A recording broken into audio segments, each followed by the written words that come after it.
à tous mes petits trolls, c'est Agent GB, j'espère que vous allez bien, que vous avez la pêche, la patate comme d'habitude. Moi en tout cas ça va super, j'espère surtout que vous passez une excellente journée. On se retrouve aujourd'hui pour une nouvelle vidéo sur 10 secrets dans Minecraft. Aujourd'hui je vous propose 10 secrets sur les feux d'artifice. Je compte sur vous pour lâcher un gros pouce bleu en soutien et sur ce, c'est parti. Alors savez-vous combien y a-t-il de formes de feux d'artifice possibles au total? Alors pour ma part je pensais à 3 ou 4, mais il y en a 7 différentes. Vous avez tout d'abord l'effet classique, c'est-à-dire que c'est juste une boule, en fait une petite boule avec de la couleur, une couleur rouge. Vous avez ensuite le deuxième effet qui est fait grâce à la plume que vous additionnez donc à la recette de base, qui fait une explosion, regardez ça, hop là. Hop là, regardez ça, une petite explosion dans tous les sens. Mais c'est pas une boule, hein, c'est vraiment une petite explosion, des petites étincelles. Ensuite, vous avez l'effet avec la pépite d'or qui fait une forme d'étoile. Regardez ça. Oh, oh, la belle étoile, magnifique. Ensuite, vous avez le troisième, enfin le quatrième du coup, quatrième effet qui fait l'effet d'une grosse boule. Donc là, c'est l'effet classique, mais version big, version XXL. Ensuite, vous avez la version avec des têtes qui correspondent tout simplement à des têtes de creeper. Voilà, vous avez vu la belle forme de tête de creeper. Ensuite, vous avez l'avant-dernier effet qui fait du twinkle. Donc là, c'est un peu des étincelles dans tous les sens normalement. Vous voyez, hop là, des petites particules qui explosent. C'est vachement sympa, c'est une petite variante de la boule. Et enfin, le diamant qui, qui lui donne un effet de traînée. Vous avez vu, voilà, ça explose, mais ça fait un effet de traînée super stylé. Voilà, 7 effets au total. Saviez-vous que les feux d'artifice peuvent être utilisés avec l'elytra pour vous donner plus de vitesse? En effet, si vous utilisez un feu d'artifice sans étoile, c'est-à-dire un feu d'artifice tout pur, c'est-à-dire qu'il n'a aucun effet, et bien dans ces cas-là, vous pouvez l'utiliser pour vous donner de la vitesse sans prendre de dégâts. Regardez, regardez, je tombe en bas, je monte en haut, et hop là, j'utilise plein de feux d'artifice, et du coup je peux aller super vite, regardez ça, je peux aller super vite. Bon, ça je vous en avais déjà parlé dans un top 10 sur l'elytra, il me semble, mais voilà, c'est toujours intéressant de le redire, et c'est super pratique pour avoir une maîtrise parfaite de la direction. Clairement, avec ça, hop là, pouf, vous voulez faire demi-tour, bam, voilà, c'est super rapide et super efficace. Alors est-ce que vous aviez déjà remarqué que les feux d'artifice ainsi que les étoiles de feux d'artifice sont les seuls items qui ne sont pas disponibles en créatif? Ça peut vous paraître bizarre, mais je vais vous expliquer un petit secret juste après qui va peut-être vous aider à comprendre. Saviez-vous que la recette avait des variantes, 3 variantes de vitesse? En effet, regardez. Donc ça, c'est la recette de base pour créer un feu d'artifice. Et là, vous avez du coup l'étoile que vous avez construite pour lui donner un effet.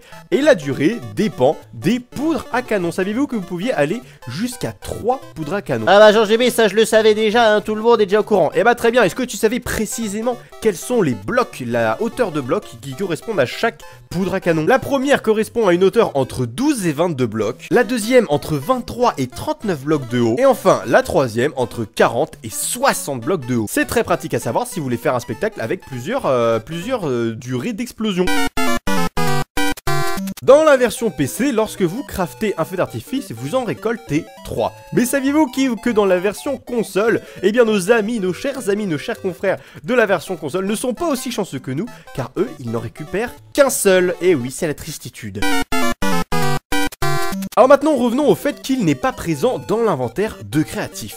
Pourquoi cela? Alors j'ai ma petite théorie. Saviez-vous qu'avant la 1.11, les feux d'artifice étaient considérés comme des entités? En effet, la commande pour obtenir un feu d'artifice à l'époque était /give le pseudo et le nom de cette entité du feu d'artifice était Fireworks Rocket Entity, ce qui peut être traduit par l'entité de la fusée de feu d'artifice. Et ce petit mot entité pouvait nous faire croire, enfin mener à faire croire que tout simplement les feux d'artifice étaient considérés comme le code du jeu par une entité. Et c'est pour ça qu'elle n'était pas présente. C'est comme par exemple la TNT, une fois qu'elle est allumée, elle se transforme en entité selon le jeu. Et du coup c'est vrai qu'une TNT qui explose n'est pas disponible dans le jeu. Maintenant, aujourd'hui, depuis la 1.11, le Fireworks correspond tout simplement à Fireworks, ni plus ni moins. Voilà, c'est la simplicité. Hop, voilà, je l'ai eu juste là, elle était stackée avec l'autre. Saviez-vous que les feux d'artifice modifiés pouvaient donner des dégâts aux entités dans le rayon de l'explosion? Regardez, je vous ai fait ce magnifique petit stand à test, voilà, test scientifique spécial creeper. Regardez, si je fais exploser un feu d'artifice juste ici, vous avez vu, il a explosé et le creeper a pris des dégâts car il est dans le rayon d'explosion. Hop, voilà, il était juste à côté. Oh la vache, j'en ai tué 3 d'un coup. Oh là là, c'est l'hécatombe, boum. Saviez-vous que vous pouviez lancer les feux d'artifice directement depuis sous l'eau, sans pression? Et encore plus surprenant, vous pouvez carrément la lancer depuis sous la lave, et bien ça marchera quand même, regardez ça. Hop, vous avez vu, je peux quand même les faire exploser. Bon après, ils rentrent en feu, du coup ça peut donner un effet encore plus stylé si jamais vous faites un spectacle de feux d'artifice, et bien la nuit.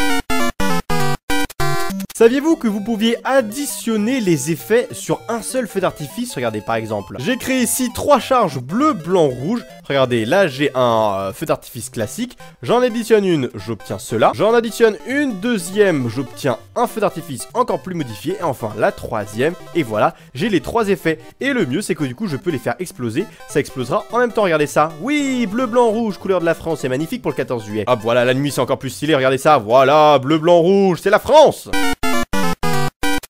Et pour finir, savez-vous de quand datent précisément les feux d'artifice dans Minecraft? Eh bien c'est Jeb qui avait annoncé lors de la Minecon 2012 que les feux d'artifice allaient être ajoutés à Minecraft. Il a ensuite posté une photo sur Twitter, que voici, voilà, c'est la toute première photo des feux d'artifice sur Twitter, enfin dans le monde d'ailleurs. Et comme l'équipe de Mojang adore toujours cacher des petits secrets dans leurs photos, vous pouvez voir juste ici qu'il y avait un dispenser, ce qui du coup expliquait aux joueurs que le système pouvait fonctionner grâce à des dispensers. Du coup voilà les amis, c'est tout pour cette vidéo sur 10 secrets sur les feux d'artifice, j'espère vous avoir appris des choses. N'hésitez pas à lâcher un petit pouce bleu en soutien, ça me ferait toujours plaisir, et à vous abonner si c'est pas déjà fait. Et sur ce les amis, je vous donne rendez-vous demain pour une nouvelle vidéo, j'espère vous retrouver, et sur ce passez une excellente journée. High five.